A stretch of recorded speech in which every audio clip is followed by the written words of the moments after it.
or you look at governments, they need ways to raise money, right? So, when they need ways to increase their money, gagawin nila, they can offer bonds or utang. A bond is similar to a utang or debt or a loan. Yung difference lang niya sa loan sa banko is this. When you loan from a bank, nangyayari, kung ikaw yung mag-loan, you have to pay the bank directly. Ganun yun, di ba? You want to increase your business. Parang, sige, mag-loan na lang ako para yun yung gagamitin ko pang negosyo ko. A bond works almost the same. But, when you get a bond, binibigyan ka nila ng certificate. Parang may certificate na nakalagay, kunyari, 1 million pesos for 10 years, yung 10-year niya, and then at 7% interest. Something like that. Yung difference nun, kumikita kayo ng pera from yung interest, pero kung sino may hawak ng bond, pwede niya ibenta. It's tradable. Kasi pag loan, kung kanino nakapangalan, he has to pay it. But for this one, if I have a bond, kunyari bibili ako ng bond na worth, I'll buy an RTB, lalabas ako ng 50,000 pesos, for example. Okay? So 50,000 pesos na yun, kumikita ako ng 7% per year, example, again. But, kailangan ko na gamitin yung pera. What I do is I'd sell the bond again. Tapos balik na sa akin yung pera. Tapos kung sino yung may hawak na ng bond, siya yung babayaran ng company or ng government. Okay? Two types of bonds. Corporate bonds and government bonds. I'll go first with government bonds. Kasi, it's the most, I mentioned the 91-day T-bill. It's also a form of a bond. Pero the 10-year is shorter lang. Okay? Government bonds are one of the less riskier types of investments. The only way na hindi kayo mababayaran ng gobyerno is what? Corruption?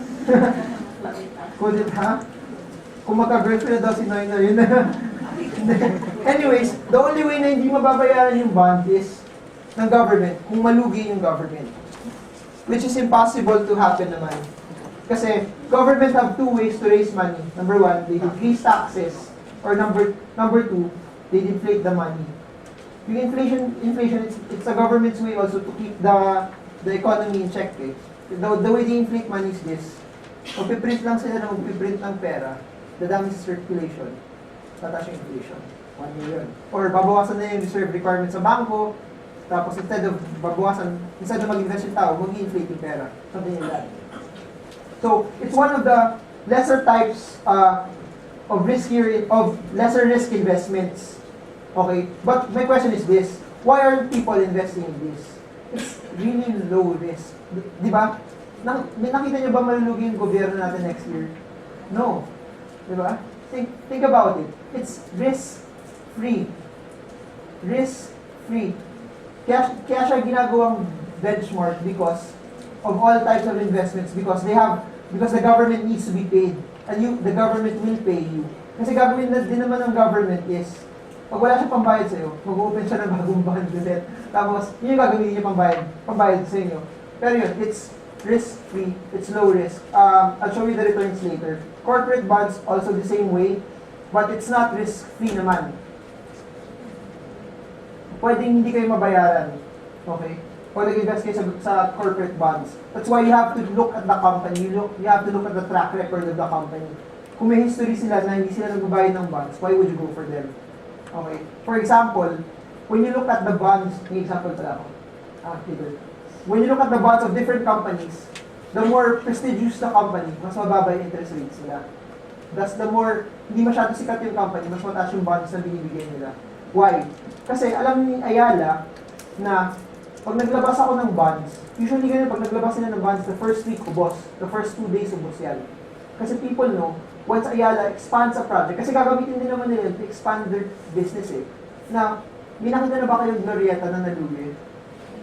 Na, di ba? Or may nakita na ba kayo nag-rent sa Glorieta na hindi nagbayad? Kung hindi sila nagbayad, tanggal sila. Walang Ayala ng bago. Everyone wants to put their money in Ayala. So, ganun yun.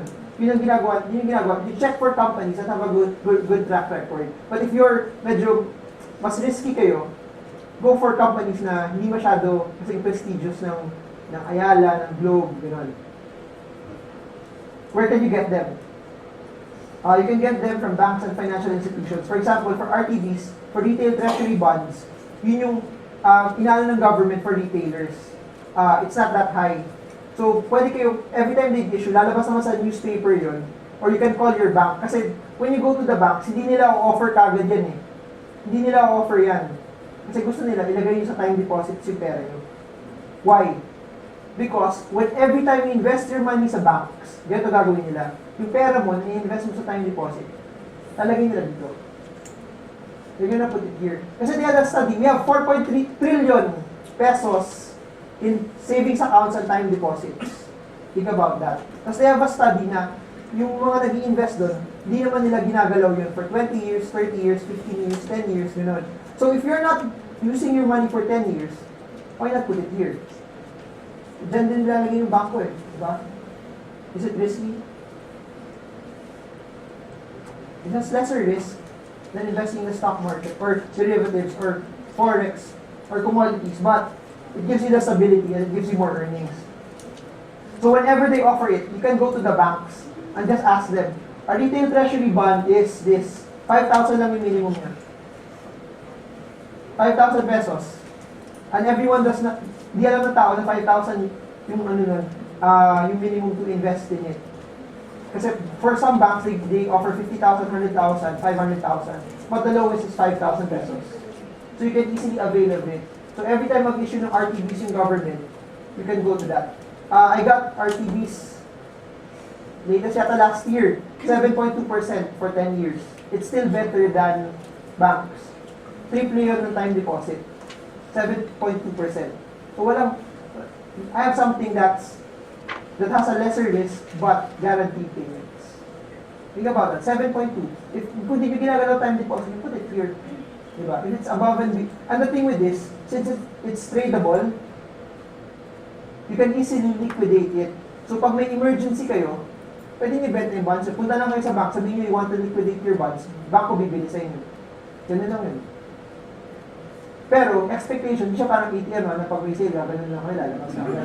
May processing pa rin yun. But my point is, it's liquid. What are the risks? Again, if it's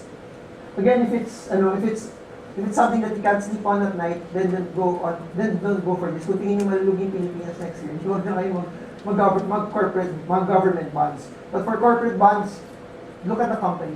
Kasi kung magsara yung kumpanya, hindi kayo mababayaran. Ganun yun. If you look for something na medyo speculative yung project nila, kung saan nila lalagay yung pera, kasi lalabas naman nila yung mga reports sila, sabihin nila magre-raise sila ng bonds para dito nila gagamitin. May bago silang project, or kung Cebu Pacific yan, may bago silang fleet, something like that. If you know where it's going naman, you know it's gonna make money, sure mababayaran kayo.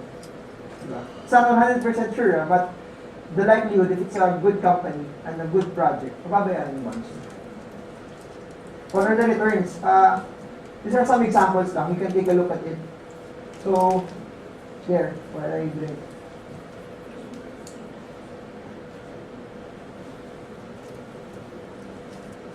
For Mega World, 8.46. Better than time deposits, right? Times 4. Ayala, 7.20. EDC,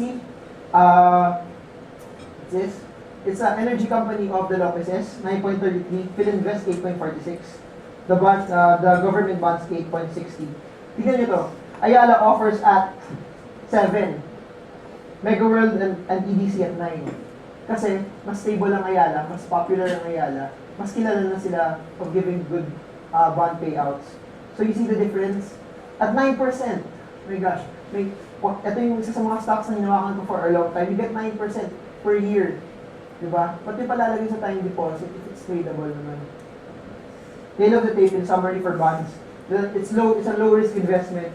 Horizon is long term. The gain is slow. It's lower than derivatives and stocks, than mutual funds.